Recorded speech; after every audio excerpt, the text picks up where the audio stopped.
Hello everybody and welcome to another episode of MBHL on the Ball. As always, I'm your faithful host, Matthew Harewood. As the weeks go by, the games are getting more and more important. And as it is with every episode, we have some great hockey to catch up on. We have 2 D and F League games, as well as 1 B League game. Let's get straight to the action that took place on October 21st, 2012 at the Club West Island Arena. Game 1 presents a game with big-time playoff implications for the F League.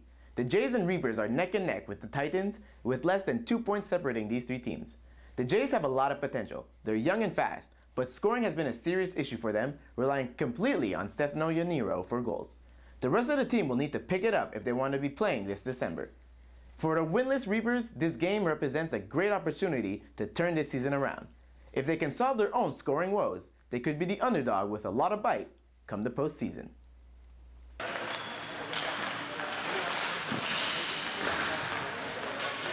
We start this game off in Reaper's zone where Justin Kassir will miss a great chance to open the scoring.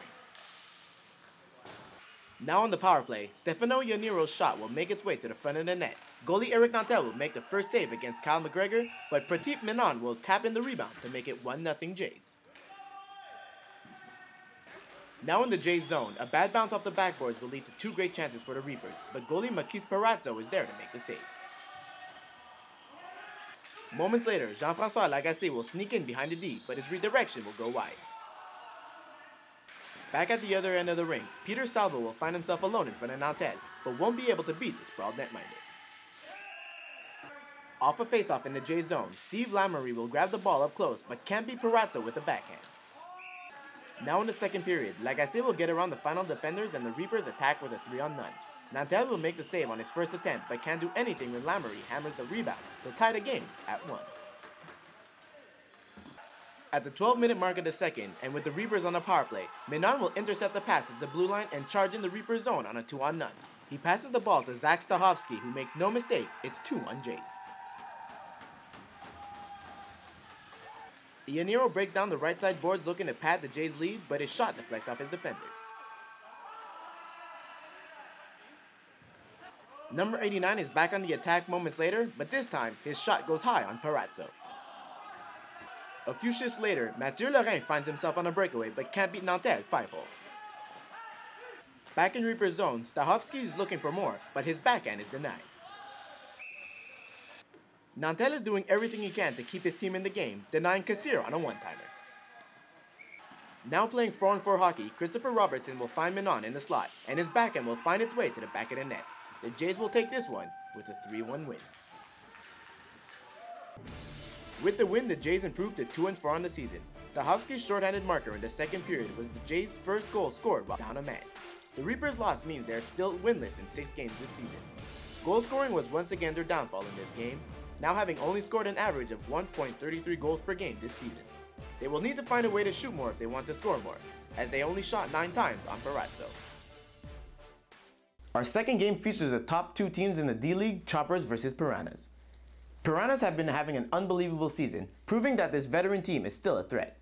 Nick Giambella and Donald Fitzpatrick are scoring machines and have the potential to light up Choppers goalie Justin Manassa if they can get to him early. Choppers boast an impressive offensive front as well, featuring perennial scoring leader Corey Steger. He's got a lot of help this season with Alex Apostolakis and Alex Payan. It'll be interesting to see who packs more ammo in this game, which is sure to be a shootout.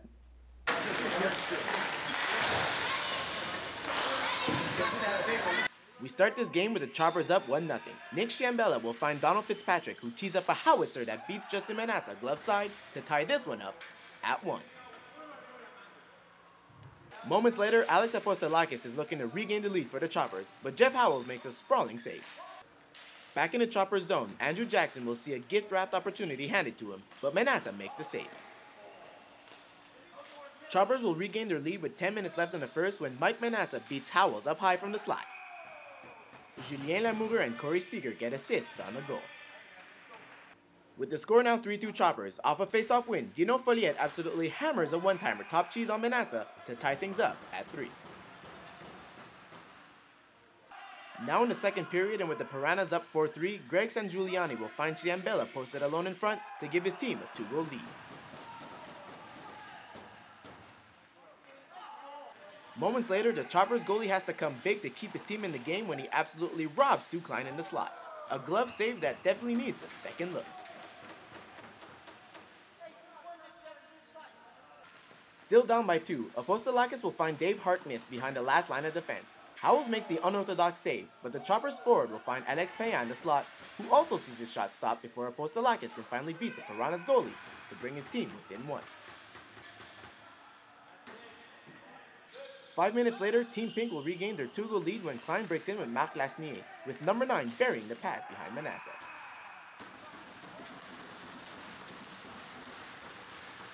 Klein is looking to pad the lead soon after when he finds himself alone in front of the Choppers goalie, but the netminder outweights him and makes a save. With the score now 7-5 Piranhas, the Choppers will cut the lead down to 1 when Harkness beats Howells from the slot, but that's as close as they would get, as the Piranhas would take this one 8-6. With the win, the Piranhas take sole possession of first place with a 6-1-1 record, while the Choppers drop to 5-2-1. Dino Folliette was the most dangerous player, amassing 2 goals and 3 assists, while teammates Donald Fitzpatrick and Nick Ciambella had 3 points each. For the Choppers, both Corey Steger and Dave Harkness finished with 3 points apiece. Both goalies had it tough in this game, with Manasseh stopping 13 of 21 shots and Howells 15 of 21. Game 3 features 2 more D-League teams, with PCUK going head-to-head with Killers. PCUK is having one of their best starts in years. Goalie Charles Simentier is posting MVP numbers and has been a rock in front of his net. If he can stay healthy, he'll give the PCUK Snipers the safety net they need to press offensively.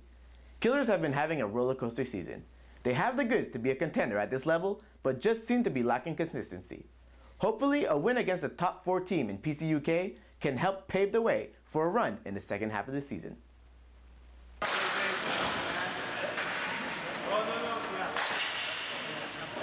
This game starts with PCUK on the attack. Frederick Chow will receive the ball in the high slot, but Steve Roinville makes a quick glove save. Chow is back at it again moments later, but once again, the Killers goalie is there to make the save. Now in PCUK's zone, Mike Pagano will intercept a clearing attempt. He heads towards the slot, only to see a shot go high on Charles Simentier. PCUK will open the scoring at the 18-minute mark of the first when Sandro Ferraro's slot pass hits Peter Tato's stick to beat Roinville 5-4. It's 1-0 PCUK. The boys in white will double their lead 2 minutes later. Dominic Nemi will do great work behind the net before finding Eric Boulet at the side of the net, who sends his shot high glove side to make it 2-0. The Killers will cut the lead in half a minute later. Guillaume Paquette will come out of the corner to the face-off circle and beat Simentier up high with a quick snapshot. Number 66 was not done yet, as less than a minute after that, he'll cut into the PCUK zone and rip a slapper from the same area to tie the game at 2. That's 4 goals in 4 minutes. Now in the second, Munir Elamin will get a great chance up close to take the lead, but the Killers goalie had other plans. With 14 minutes left in the game, PCUK will take the lead when the ball finds its way onto Boulet's stick in the slot. Number 41 makes no mistake from there, 3-1 white. They would take their second 2-goal lead of the game 2 minutes later. Nemi will win his battle in the corner and charge his way towards the net, beating Roinville short side with one hand on his stick. A great individual play by number 5. Killers are looking to get back into this game a few shifts later, but Simentier turns away every shot sent his way. While at the other end of the rink, Roinville does his best to keep his team in the game, stoning Chow on a breakaway.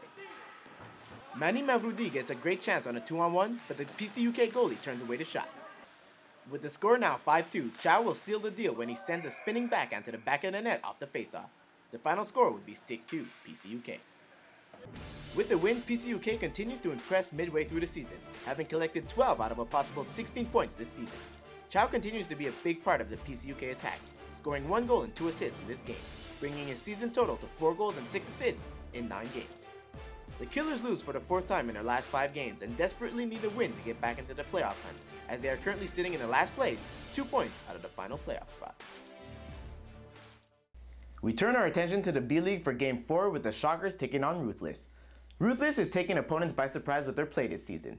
This team is young and very talented and have a grit about them that make them really tough to play against. The Labrosse brothers and Dave Shipman have been key assets up front. The Shockers are a very fast team who are riding the learning curve of what it takes to be a top team in the league.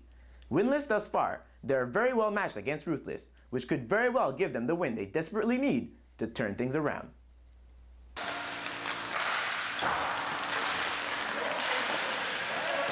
We begin this game with Ruthless already up by 1. Mathieu Falardeau will protect the ball in the corner before feeding it into the slot where Joël Bureau will swing at it with one hand to beat goalie Matt Paolucci for his second of the night. The Shockers would cut the lead in half when Eric Lunny intercepts a pass before finding Matthew Blackman alone at the faceoff circle. He makes no mistake from there, beating David Mello high glove side. Midway through the period, David Shipman will stop the ball at the blue line. He sends a soft shot towards the net that Normand Labrosse beautifully tips to beat the Shockers netminder to make it 3-1 Ruthless.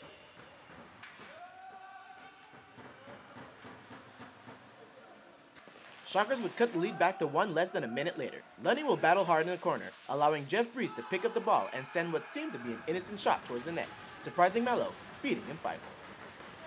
Ruthless would regain their 2-goal lead before the end of the first when Falardeau accepts the pass in the high slot and beats Paolucci with the laser up high. 4-2, Ruthless. Alex Tifo will look to cut the lead down once again when he rips a one-timer towards Mello, but the Ruthless goalie turns him away. Now early in the second, Labrosse will get his second goal of the night when he stuffs his brother Jean-François' rebound behind Paolucci. Shipman also gets an assist on the goal. Ruthless are back on the attack a few shifts later, but this time Paolucci makes a huge cross-crease save on Bureau, denying 0-0 the hat-trick. Unfortunately, the Shockers goalie can only handle so much, and on a 2-on-1, JF Labrosse will beat him between the pads to make it 6-2 Ruthless. It's still early to count out the resilient Shockers. Blackman will post up near the boards. His shot is blocked in front, but Jonathan Charon will bury the loose ball by Paolucci. It's 6-3 Ruthless. Blackman then shows off a dirty spin move to break free from a defender, but his shot goes wide. The Shockers would score one more time, but Ruthless would take it 6-4 in the end. With the win, Ruthless get back to playing 500 hockey with a 3-3-1 record, which is good for the middle of the pack spot in the overall standings. As for the Shockers, they lose for the 6th time in as many games. The balls just don't seem to want to bounce the right way for this team. Both goalies had pretty soft games, with Mello stopping 9 of 13 shots, while his counterpart Paolucci stopped 13 of 19. Division rivals square off in our last game as Slaying Samurais go up against Orange Crush from the F-League. Slaying Samurais are undefeated thus far this season and are looking to keep their momentum going. These guys score a lot of goals, but the biggest key to their success has been their goaltending, as they currently have the lowest goals against average in the league. Orange Crush will need to find a way to get some goals early to have a chance in this game. This team obviously has the goods to be a contender, so a big win tonight could give them the confidence boost that will elevate them to the next level.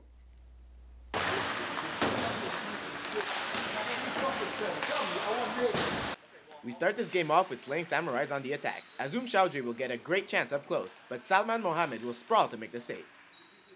Still in Orange Crush zone, Mohammed will make 2 more saves, including another one against Chowdhury up close, to keep it a 0-0 game. Slaying Samurais number 15 is all over the rink in the early part of this game, but the Orange Crush goalie is there at every turn to stop him, stretching out to deny the shooter. Now in Samurai zone, Suhail Niazi will get a good shot from the high slot, and Faisal Shabuddin will send the rebound over goalie Adam Abdulrahman. Still in Samurai's territory, Misbah Ahmed will send a knuckle shot towards Abdulrahman that deflects not once, but twice before getting to the netminder. A save made by a well-placed stick, as can see on the replay. At the 13-minute mark of the first, Zohaib Ahmed comes down on a 2-on-2, makes a sweet move to cut towards the middle, and beats the Samurai's goalie with a low shot, glove side. It's 1-0 Orange Crush. Orange Crush get 2 great chances to increase their lead moments later when the Samurai's defense coughs up the ball, but the boys in orange can't convert on the opportunities. With less than 3 minutes left in the first, Orange Crush will double their lead when Kurum Mirza grabs the rebound on a bad angle shot to beat Abdul Rahman down low. Now in the second, and with the Samurais looking to cut down the lead, Khalid Aboudib finds himself alone in front of Mohammed, who makes the pad save. Later on in the period, it's Sean Yusuf who breaks down on the left-hand board, but gets stopped by a well-timed poke check. Back in Orange Crush zone and still looking for their first goal, Ahmed Aoud will try to wrap around with Riaz Lassania looking for the rebound, but no dice. Moments later, Yusuf is back on the attack and back on a breakaway, but again is stopped by the poke check.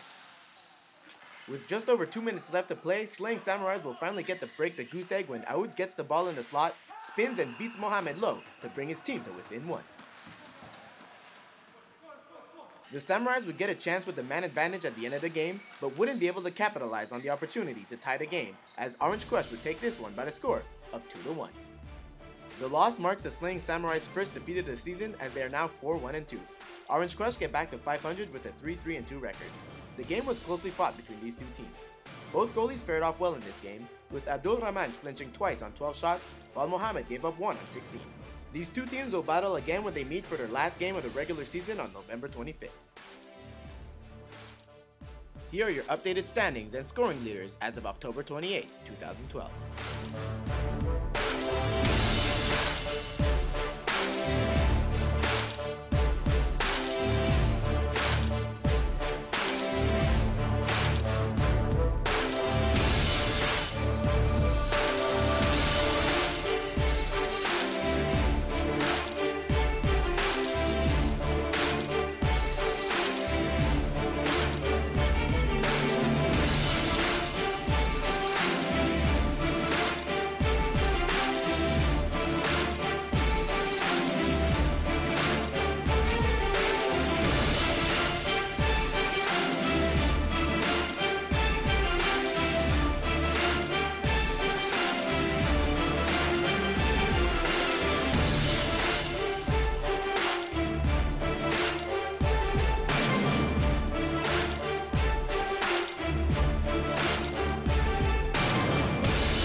It's now time for the highlight of the night.